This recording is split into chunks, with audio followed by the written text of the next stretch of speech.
children. Yeah. Who you understood. It had been at times a very rough ride because Ronald and Nancy Reagan were. I mean, they were a singular unit, and at times, as we heard right there, at times it was even hard for them to penetrate that inner circle. But I was really moved by how beautiful Patty and Ron's words were for their mother and their father. Absolutely. It is just past the top of the hour now on this Tuesday, April 13th, and we continue with our Political Books TV series. Joining us now, former House Speaker John Boehner. He's the author of the new, much talked about memoir entitled On the House. I love the title. It's great to have you on the show, Mr. Speaker. And I'd like to begin by, good morning. I'd love to begin by asking you about some comments you've made in your interviews about this book, about the insurrection, and how you feel that President Trump really violated the trust in his voters, in the people who followed him. And it really does get back to the book, which we're going to dive into. But my question to you is, if you were serving in the Senate now, would you have the conviction to say those same things? We're asking because we're trying to understand some members of the Republican Party who still stand by him on that. Well, listen, I'm not going to criticize those that are in office. No. Governing today is very, very difficult as it is. There's no reason for me to make it more difficult. But you know, I watched the months leading up to the election when the president continued to tell the American people that the election was going to be stolen. And then we got to Election Day, and frankly, it was closer than most anybody thought. But the president then went on to say the election was being stolen, and but never put any evidence out there. And it went on for months. And frankly, I think the president abused the loyalty and trust of the people who voted for him by spewing that nonsense without ever putting any facts out there. It really it was a sad spectacle. And frankly, incited a lot of people to show up in Washington on January 6th under false pretenses. It was a sad moment in American history. Yeah. You and I meant to say the House, but would you have advice for members of the House now struggling with this political landscape and this issue? Well, as I say in my book, one of what my staff used to call Boehnerisms, if you do the right things for the right reasons, the right things will happen. Just don't worry about it. That's the key to getting the Republican Party back on track, is acting like Republicans, doing things that Republicans believe in, and getting the noise and some of the personalities out of the way. Speaker Boehner, it's really good to have you with us this morning. How do you explain nice to see you as well, the behavior and the conduct of people that you know, people with whom you're friends, people you worked with for a long time around January 6th, around questions of the election? I'm thinking of people like Kevin McCarthy, who continue to perpetuate this lie that drove those people to the Capitol for that ugly, terrible, tragic scene on January the 6th. How do you explain their behavior? Have you talked to any of them? And what would you say to them now if you haven't yet? I've not talked to them, and there's no reason for me to question their behavior. They're in office. They've got a tough job to do. My book was not intended to be critical of, a few people, but not many.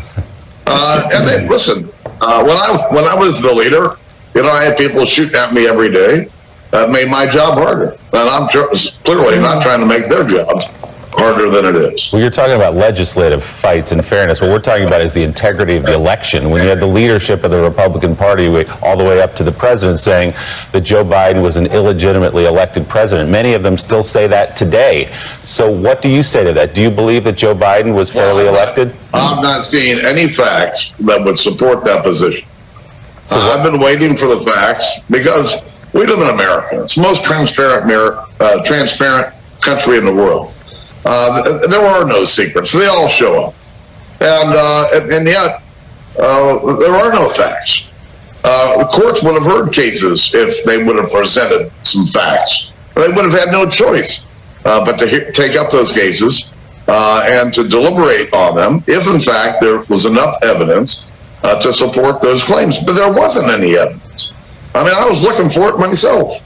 Never found it. So you believe Joe Biden is the fairly elected president of the United States? I said that pretty clearly after the election, and believe it today. Hey, Mr. Speaker, it's so good to talk to you again. We could start telling stories.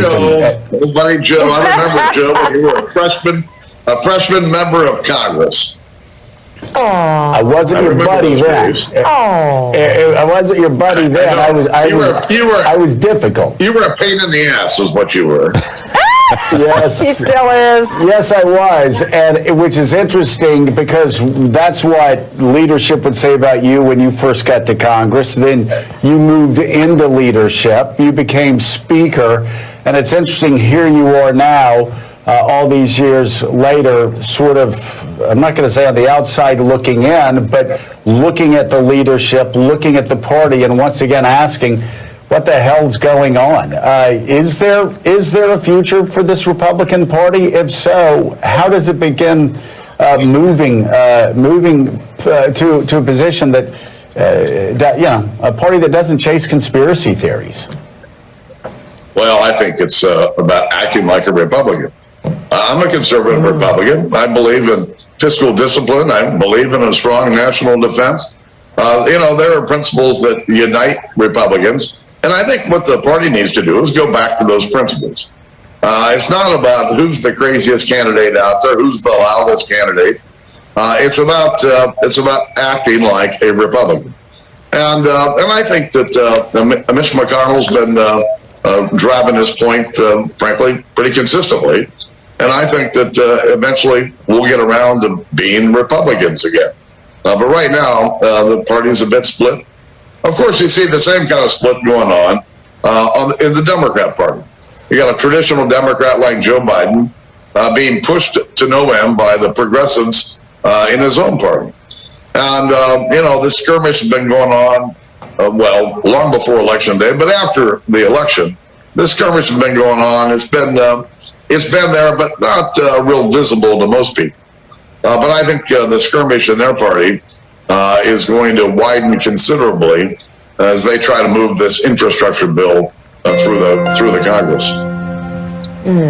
John, you write about Mark Meadows. He's somebody that I've known, somebody that I've considered a friend in the past, and somebody whose actions, once he gets out of sight, seem unrecognizable. He darts all around. We saw it time and again. Especially during Trump's illness and towards the end, his recklessness during the COVID crisis, mocking reporters for wearing masks. You had quite a relationship with him as well, and you talk about a time where he got on his knees and started begging you for forgiveness. Tell us about that. Well, it was a couple of months after he was elected and sworn in. His first day in the Congress in January of 2013, he voted against me to be Speaker. Well, I went on to win, and a couple of months later, my staff came to me and said, Mark Meadows wants to come in and see you. Sure. I had an open door policy. Any member who wanted to see me, I'd see him. And so Meadows comes in, and he looks a little nervous. He's sitting on this low couch across from this chair I used to sit in. And before I could really say much, he slid off of the couch onto his knees and put his hands in a prayer position and looked at me and said, Mr. Speaker, would you forgive me? I said, for what? I forgot all about the fact he had voted against me after the 2014 election. He voted against me again to be Speaker, and then 2 months later wrote me this glowing letter. He's a nice man, but a bit schizophrenic. Yeah. Were you disappointed in his performance as Chief of Staff at the White House? Well, I don't know how anybody could succeed as Trump's chief of staff, because he didn't want a chief of staff. He wanted to be the chief of staff. And so everybody who was in that position was in an impossible position. Yeah. In your book, it's interesting, you write about Bill Clinton's impeachment, and looking back, I've thought time and again that I made a mistake. I voted for 2 of the 4 articles of impeachment and thought we should have just censured him. But you also, over time, came to that same conclusion. Explain. Well, it really didn't take me long to figure out that we probably shouldn't have gone down that path. Now, there's no question to me that Bill Clinton committed perjury.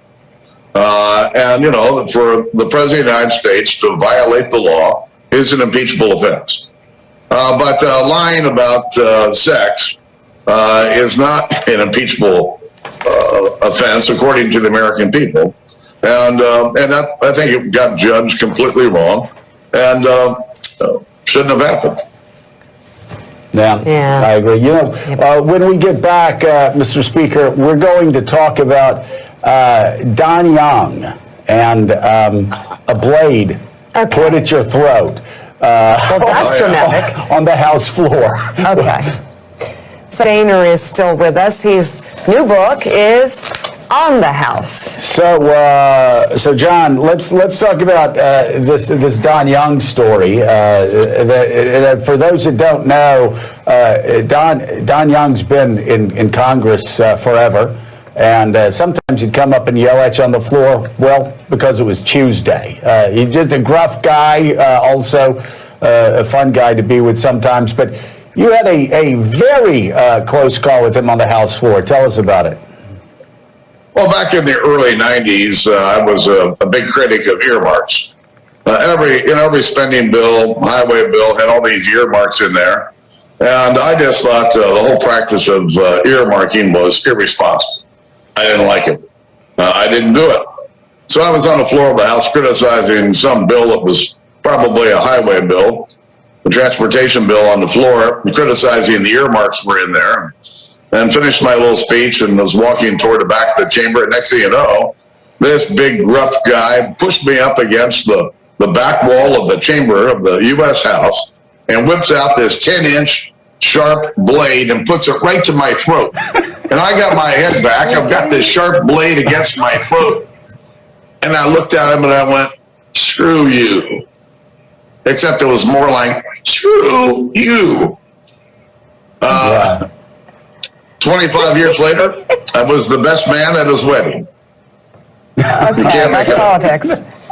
You can't make it up. You can't make it up. What would you say to somebody if they would listen to anybody being rational? Say to a new member of Congress going in, what from everything you've learned, from the chaos that's going on right now, what would be your advice? Keep your eyes open and your ears open. There are a lot of voices in Congress, a lot of good people, but take your time. Choose your friends wisely, and you'll find your way.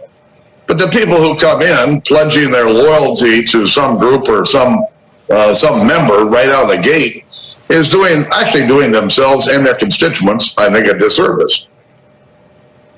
Yeah, you and I were telling stories about Bud Schuster. It's funny, both of us railed against earmarks, and I'd rail against the Transportation Committee, but there was a moment when I needed beach nourishment after going after the Transportation Committee and Bud Schuster 4 years in a row, nonstop, every day, as you know. I remember talking to Bill Young, who said, yeah, the only person that can help you with the beach nourishment is Bud Schuster. And I was like, oh, I can't go talk to that guy. And so I went over, head down, and said, Mr. Schuster, and I told him what I needed. He said, I'll take care of it.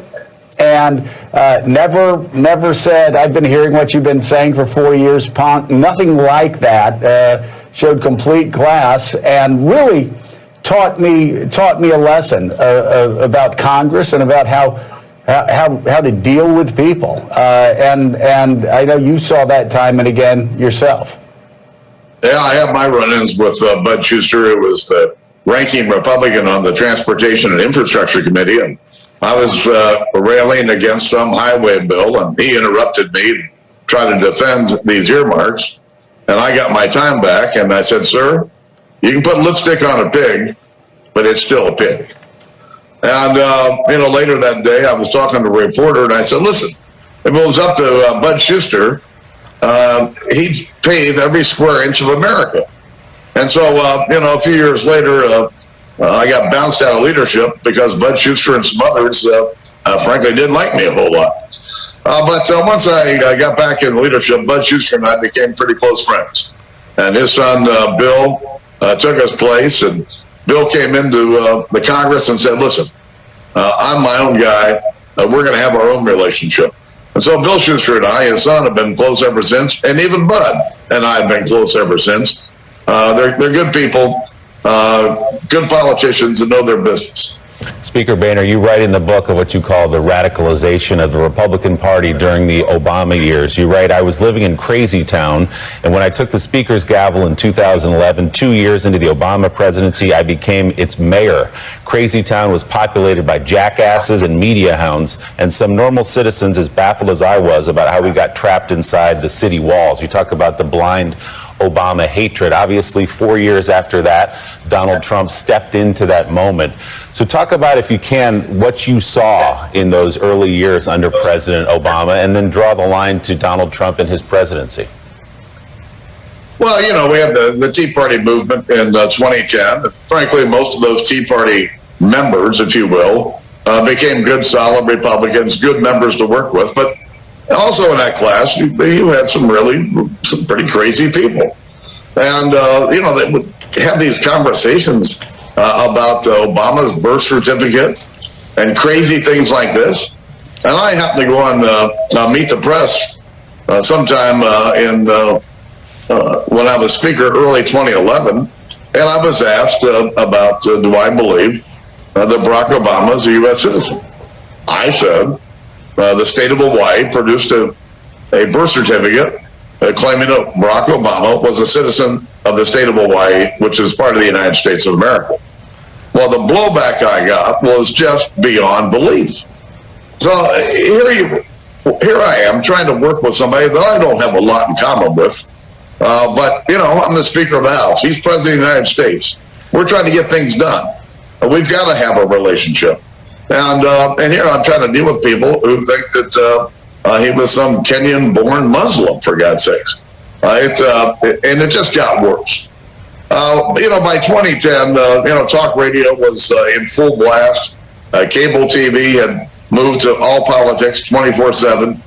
And then, you have the internet, and all of a sudden you got these social media platforms allowing members to spew all kinds of nonsense and to create themselves in whatever image they wanted to create out of whole cloth. And trying to bring those members along, bring them into the party was rather difficult. All of this being driven by, frankly, how divided America is. America was getting divided, back in the early 2000s, and was growing during my speakership. And frankly, Donald Trump's election was a product of the giant schism we see in American politics today between Republicans and Democrats. And so, and it's frankly gotten a lot worse over the last 5 years. It's a sad state of affairs that we have in our political system. Those that are in the system, God bless them for trying to do their best. But it's hard to govern when America is as divided as it is. And members of Congress reflect the loudest voices in their districts. So it shouldn't surprise anyone that the Congress is as divided as it is. When the American people decide they've had enough of this and they start to become more realistic in terms of their expectations out of the political process, we'll see politicians begin to change as well. A lot of people, Mr. Speaker, listening to you this morning, reading your book, may reasonably say you were there at the creation. You were there when the seeds were planted for the rise of Donald Trump to become president, that you were in fact the Speaker of the House when all the things you're describing were going on, when the distrust in government, when the distrust in the media, when everything that led to Donald Trump becoming president was really developing, as you write about in the book. So as you look back now, a decade later, do you think you could have been more forceful in pushing back against those forces you just described? Listen, I pushed back on those forces every single day I was there. And looking back, I don't know that I could have done more to push back on them. And, hindsight's 2020. This didn't happen overnight. It happened day by day, step by step. And even though I'm pushing back, the fact is it continued to grow. The forces, especially the forces of social media, became much stronger and played a much bigger impact in terms of driving the American people to either to the far left or the far right, and members as well. But I don't have any regrets. I did my best every day, and I'm happy. I'm happy I retired when I did. I can tell you that. We have NBC News Capitol Hill correspondent and host of Way Too Early, Casey Hunt, with us, and she has a question. Mr. Speaker, good to see you again. Thanks for being here. You mentioned a little earlier that there are good people in Congress, and I've always tried to approach covering all of you for the last decade or so in that way, that there are good people trying to do good things, in addition to, obviously, we spend a lot of time on the scoundrels and cowards as well. It reflects all of us. But I was there on January 6th, and it really shook my faith in even the people that I had always felt to be the best of them. And now they can't even agree on a commission to try and figure out how those walls were breached, how to tell that story, write it down in history, keep it for the American people going forward. I think my question for you is just, is it now so broken it can no longer be fixed? Would you run for Congress today? Would you tell any good people in America to run for Congress today, or is it a lost cause? Well, listen, I've said it many times, about 90% of the members of Congress on both sides of the aisle are good, decent, honest people trying to do their best for their constituents and for the country. But, we've always had a fringe on the far right, the far left. And I watched some of January 6th. I'm not a big television watcher, but one of my staffers texted me, and I watched it for about an hour. And frankly, I couldn't take it anymore, and I turned it off. It was a sad spectacle. But listen, America has the most resilient people in the world. We'll figure this out. I'm a big believer in the greatness of America. We have our faults, we have our problems, but eventually we begin to deal with those issues and be able to resolve those issues. As I say in my book, if you just do the right things for the right reasons, the right things will happen. And don't worry about it. Seems so simple. The new book is On the House, a Washington memoir. Former House Speaker John Boehner, thank you so much for being on this morning. Still want to know all the stories about the Joe and what a pain he was. We could perhaps review that. We can talk about that later. Another time. He is a pain. He is a pain, but he's not ready, so. Aw, thanks for being on. We appreciate it. Mr. Speaker. Now to Food and Drug Administration and Centers for Disease Control and Prevention now are recommending a pause in the use of the single-dose Johnson & Johnson vaccine. This comes after 6 recipients of the vaccine developed a rare blood clot, a disorder within 2 weeks of their vaccinations. Nearly 7 million doses have been administered in the U.S. to date. The New York Times reporting all 6 cases were women between the ages of 18 and 48. One woman died, another is hospitalized in critical condition. In a statement this morning to NBC News, Johnson & Johnson says, quote, at present, no clear causal relationship has been established between these rare events and the Janssen COVID-19 vaccine. That's their vaccine. We continue to work closely with experts and regulators to assess the data and support the open communication of this information to healthcare professionals and the public. Joining us now, physician fellow at the Brookings Institution, Dr. Kavita Patel. She's a former Obama White House health policy director and an MSNBC medical contributor. Dr. Patel, thanks for joining us on this breaking news. So we're talking about 6 cases of a rare blood clot. Is this the right call to call for the Johnson & Johnson vaccine to be paused here? It is, and trust me when I tell you, Willie, there's no question that this was done out of an abundance of caution, a sign that our process is working. It's just, I'm worried about kind of the downstream effects. This is a devastating blow to an incredibly promising one-shot vaccine that, as you mentioned, 8 million Americans have already received. So 8 million Americans have received it. We're talking about 6 cases. From what you know, what you've learned, is there any relationship between getting the vaccine and these 6 cases, 1 death and 1 in critical condition? Yeah, so if you look at the trial data that was submitted to the FDA for the emergency authorization, there had been a mention, obviously no fatalities, no deaths, but there had been mention of clots. It was deemed that that trial with people who got the vaccine and people who did not get the vaccine had essentially the same rate of those clots, so that it wasn't the vaccine causing them, but that these were people who would have had clots through another mechanism. Now, on the heels of understanding where AstraZeneca has been across the world, remember, they're playing out with having their own issue with associations with a similar clotting mechanism, but we are dealing with a different viral vector protein, so it's not apples and apples, but apples and oranges that are now causing, I think, regulators to stop and say 6 cases, young women, and this is also a pattern that we saw with AstraZeneca, that younger people had a kind of an association. Notice nobody's saying cause, but an association, and that the risks were significant. What I expect to have happen, the FDA is going to have a press conference. You know that they're already going to be bringing the advisory committees back to look at the post-EUA data and the real-world evidence, and we'll see if there's going to be changes made to the label or if there's going to have a pause that's continued indefinitely. Either way, it's a devastating blow to our ability to vaccinate the whole country at the pace that we've been keeping up. Obviously, millions of people excited to get the Johnson & Johnson vaccine because it is 1 shot. Some of them probably have appointments today. So in your experience, how long might a pause like this last?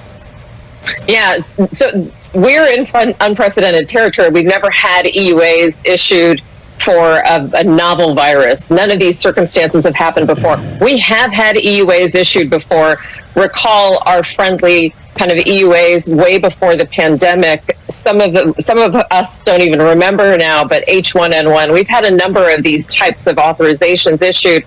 Anytime there's a pause, these pauses do commonly get scrutinized, and in the most cases get lifted only when the data supports it. I do think that you're going to see the FDA being kind of forced to look not just at the safety data, but Willie, I think even if they take off this pause, it's going to be very hard to walk back from any confidence people have had.